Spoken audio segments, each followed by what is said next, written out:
O físico, inventor e matemático grego Arquimedes, em seus estudos que incluíram inventos e soluções aplicadas às diversas áreas das engenharias, chegou a uma conclusão elementar de que todo corpo, mergulhado em um fluido, sofre a ação de uma força vertical e ascendente, que é igual ao peso do volume de líquido deslocado pelo corpo mergulhado.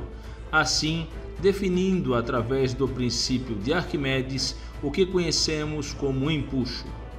Esse princípio explicou e regulou o fenômeno de que corpos, por mais pesados que fossem em relação à água, poderiam flutuar, sendo assim a base para muitos dos conceitos por trás das invenções ligadas às áreas navais e marítimas. Anos mais tarde, na década de 1840, um inventor francês de nome Joseph-Louis Lambeau se tornaria um dos pais do que conhecemos hoje em dia como concreto armado. Lambeau construía reservatórios de água usando uma técnica conhecida como argamassa armada, que consistia no emprego de argamassa com base em cimento, cal e areia, associado ao uso de arames, anéis metálicos de barris e telas de galinheiro. Observando as características de boa estanqueidade dos tanques que construía, Lambeau realiza no ano de 1848 seu experimento construindo seu primeiro bote, usando a mesma técnica de argamassa armada que usava para construir seus reservatórios. Esse invento foi patenteado por Joseph-Louis Lambeau no dia 30 de janeiro do ano de 1855 e foi apresentado na Feira Mundial do ano de 1855 em Paris, na França. O protótipo original de Lambeau encontra-se preservado no Museu de Brno, na França. O fato curioso sobre esse protótipo é que o mesmo, possivelmente, só foi preservado pois afundou em um lago, no que a lama anaeróbia no fundo do lago o preservou, e foi recuperado mais de um século depois. Passaram-se algumas décadas após a invenção de Lambeau ter sido apresentada ao mundo e de certa forma ter sido esquecida pela humanidade, até que a sombra da Primeira Guerra Mundial obscurecesse o mundo entre os anos de 1914 e 1918.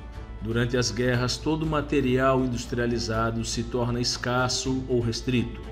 Os esforços de guerra convertem fábricas em grandes construtores de armamento e especialmente o aço e as ligas metálicas são recursos de grande demanda e valia para essa produção, no que o desenvolvimento de novas tecnologias e métodos construtivos que objetivem o emprego de materiais alternativos passa a ser um dos focos nas bancadas de projetos nos esforços de guerra dos países envolvidos nos conflitos. Assim foi na Primeira Guerra Mundial, no que os Estados Unidos da América, por meio do aprovo do seu 28º presidente, o Sr. Woodrow Wilson, iniciou já nos últimos anos do conflito a construção de 24 navios em concreto, sendo que somente 12 deles foram construídos por um preço de 50 milhões de dólares.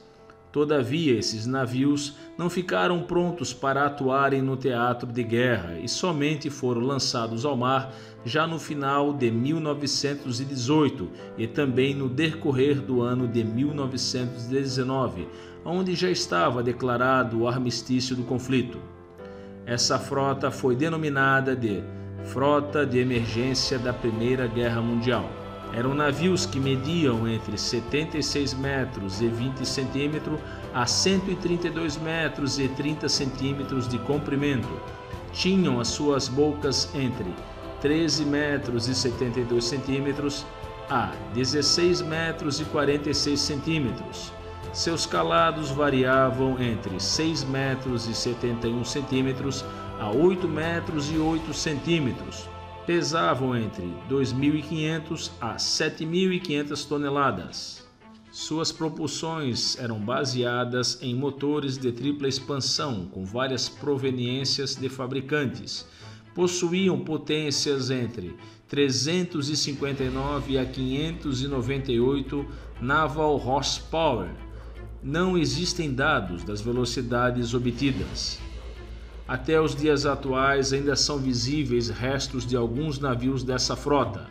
Os 12 navios e suas respectivas localizações são as seguintes: SS Atlantus era para ser um vapor de transporte de cargas. Após a guerra foi comprado para servir de balsa, mas em uma tempestade se quebrou ao meio. Seus restos estão na praia de Cape May, em Nova Jersey. SS Cape Fear, outro vapor de carga, colidiu com um navio cargueiro em Narragansett Bay, Rhode Island. Teve uma ruptura abrupta e afundou, matando 19 homens de sua tripulação. SS Cuyamaca, SS Layton e o SS Moffitt eram navios-tanques. Os três foram convertidos em barcas de óleo na cidade de Nova Orleans, no estado norte-americano da Louisiana. SS Dinsmore, outro navio-tanque, foi afundado como quebra-mar no estado do Texas. SS Palo Alto era um navio-tanque que foi convertido em um clube de dança e restaurante em Sea Cliff Beach, na Califórnia. Agora é um pier de pesca. SS Peralta, navio-tanque que foi usado como quebra-mar flutuante em British Columbia, no Canadá, ainda flutua. SS Polias, vapor que atingiu uma laje de pedra no estado norte-americano do Maine e afundou. SS San Pascal, navio-tanque que foi encalhado em Cuba e usado como navio de depósito e prisão. Foi empregado até como hotel. Trata-se da foto mais famosa de um navio de concreto. Está abandonado na atualidade. Existem rumores de que o mesmo é assombrado. SS Sapona, vapor que foi convertido em um armazém de bebidas alcoólicas durante a proibição do álcool em vários estados norte-americanos. Foi encalhado durante um furacão e é um local popular de mergulho. SS Selma, navio-tanque que foi demolido e encalhado na costa de Galveston, no Texas.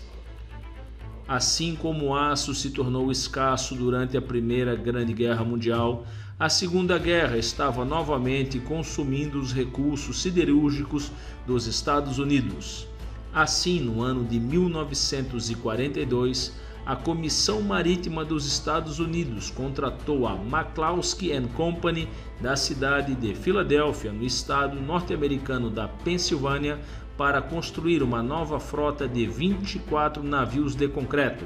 As 3 décadas que se passaram desde a Primeira Grande Guerra permitiu o surgimento de melhorias na tecnologia do concreto armado, o que tornou esta nova frota mais leve e mais forte do que seus antecessores da Primeira Guerra Mundial. Dessa vez, os navios foram construídos nos estaleiros da cidade de Tampa, no estado da Flórida, a partir de julho de 1943. A construção dos navios foi em ritmo acelerado, com lançamentos mensais.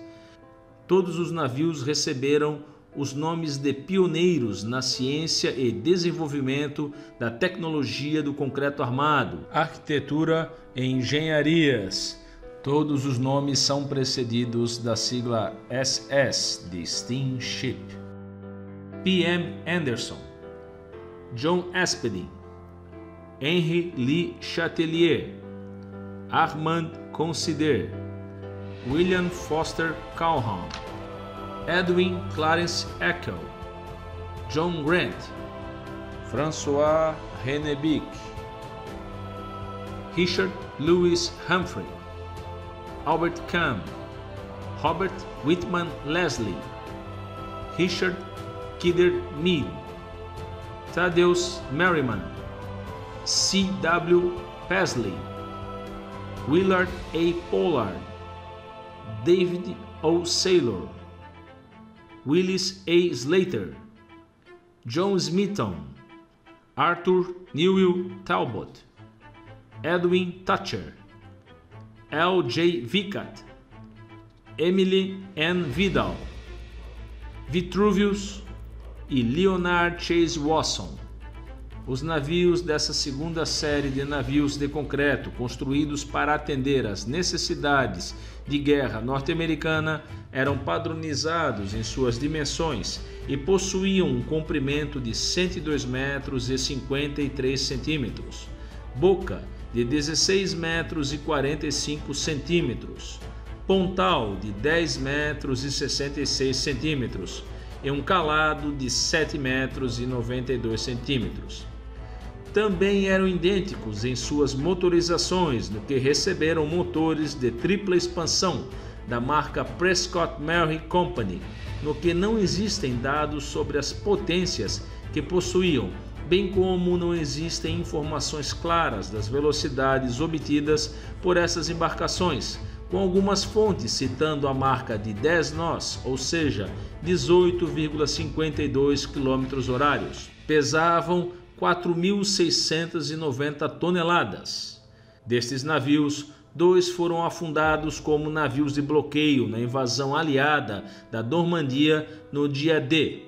9 foram afundados como quebra-mares para um desembarque de balsas em Kiptopeki, no estado norte-americano da Virgínia. 2 são cais na Baía de Yakima, em Newport, no estado do Oregon, e 7 ainda estão flutuando em um quebra-mar gigante no rio Powell, no Canadá. Os Estados Unidos ainda comissionaram outros 24 navios de concreto que não receberam motorização e assim receberam a denominação de barcas, no que foram empregadas como depósitos flutuantes de material e como reboques de transporte de materiais diversos. 22 dessas barcas foram construídas nas dependências da Concrete Ship Constructors Incorporated, em National City, no estado norte-americano da Califórnia, e não receberam nomes de batismo, no que foram denominadas com numerações como, por exemplo, a Yankee Oscar Golf November 82. As outras 22 unidades dessas barcas de concreto foram construídas pela Barrett & Hilp em São Francisco, também no estado da Califórnia, no que estas barcas receberam nomes de minerais como quartzo.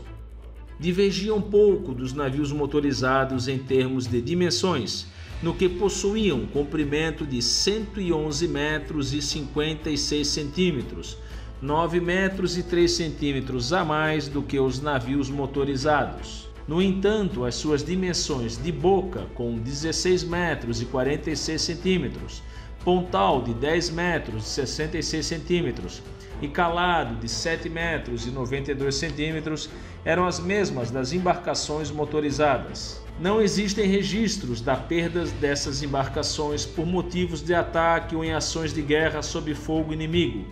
Todos possuíram fins conhecidos e com aplicações planejadas.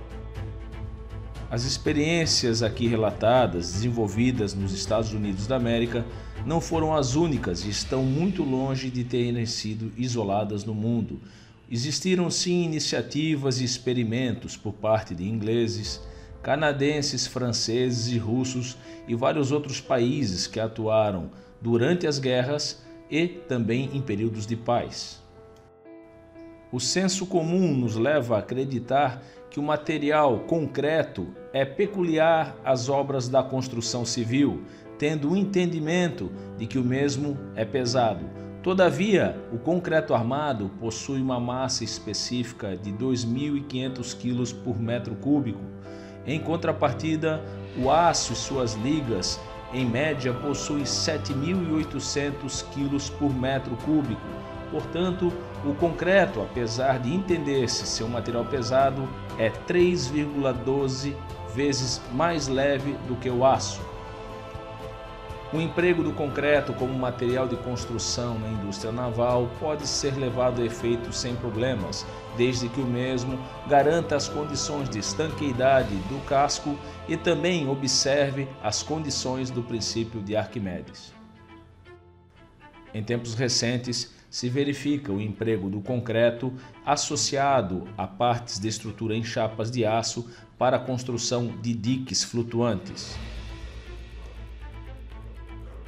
Se você gostou do vídeo, não se esqueça de se inscrever no canal, deixar o seu like e ativar o sininho para ser notificado toda vez que um vídeo novo pinta por aqui. Até o próximo Navios e Histórias!